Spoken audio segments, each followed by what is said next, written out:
এই তো মাত্র কটা দিন হয়েছে, 15 দিন মতন হয়েছে আমি সোশ্যাল প্ল্যাটফর্মে ভিডিও করছি, ভিডিওস দিচ্ছি, ভ্লগ করছি, নাচের ভিডিও পোস্ট করছি। কিন্তু এই 15 দিনের মধ্যেই যাতে আমি আর ভিডিও না করি, মানুষ আমাকে সেরকম জাতীয় কমেন্টস করছে।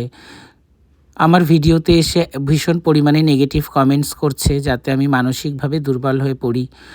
আবার কিছু কিছু মানুষ আছে, তারা ভীষণ ভালো ভালো কমেন্টস করছে। তাদের কমেন্টস পেয়েও আমি ভীষণই আগ্রহী ভিডিও বানাতে, আরও এনার্জি পাচ্ছি।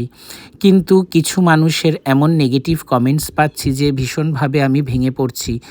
আমাকে কেউ বলছে তুমি ভিডিওস বানিও না, এতে তোমার সম্মান নষ্ট হচ্ছে। আবার কেউ বলছে যে তুমি ভিডিওস বানাও, আমরা ভীষণ ভালোবাসছি, তোমার ভিডিওসকে ভালোবাসা দিচ্ছি, তোমার ভিডিওস দেখে অনেক কিছু শিখতে পারি। অনেক মানুষ আমাকে ইনবক্সে টেক্সট করছে যে দাদা তুমি কি করে পারো সমস্ত সংসার সামলে নাচ করতে, আবার এক হাতে তুমি সংসার সামলাচ্ছ, এক হাতে নাচ করছো, এটা কিভাবে তুমি পারো? তোমার কাছ থেকে অনেক কিছু শেখার আছে, তুমি এভাবে ভিডিও দাও, তোমার থেকে দেখে আমরা যাতে কিছু শিখতে পারি, তোমাকে দেখে যাতে আমরা মনের বল পাই, যাতে আমরা মনের জোর পাই। আবার কিছু মানুষ চাইছে না যে আমি ভিডিও করি। তো আমি কি করব বুঝতে পারছি না। আমি ভীষণ মানসিক দ্বন্দ্বের মধ্যে রয়েছি। ভিডিওস বানাবো না তোমরা কিন্তু অবশ্যই কমেন্টস করে আমাকে জানাও। যদি তোমাদের কাছে আমার ভিডিওস খুব খারাপ লাগে, দৃষ্টিকটু মনে হয়, তাহলে আমি ভিডিওস বানানো ছেড়ে দেব।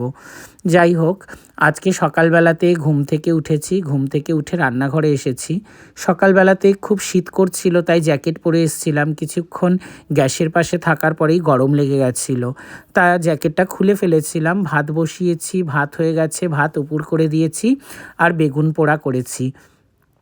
আজকে সকালে মা বলছিল যে একটু বেগুন পোড়া খাবো, বেগুন পোড়া খেতে খুব ইচ্ছে করছে, তাই আমি বেগুনটা পুড়িয়ে দিয়েছিলাম। আর মাকে বললাম, মা তুমি তাহলে বসে বসে বেগুন পোড়াটাকে বেছে দাও ভালো করে। মা ভালো করে বেছে দিচ্ছিল। মা গরম ভাতে বেগুন পোড়া খাবে, আর আমি রুটি বেগুন পোড়া খাবো। আর আমার বউ হরলিক্স খাবে, আমার বউ মধুমিতা। একজন দিদিভাই জিজ্ঞাসা করেছে তোমার বউয়ের কি কোনো নাম নেই, তার মা বাবা কি কোনো নাম দেয়নি? দিদিভাই, আমি আপনাকে বলি আমার বউয়ের নাম মধুমিতা। সবসময় ওর নামটা ওভাবে আমি নেই না, আমার বউও বলি।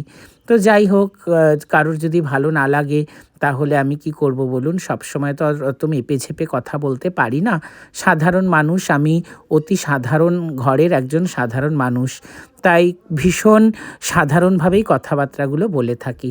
আপনাদের ভিডিওটা কেমন লাগলো আপনারা জানাবেন।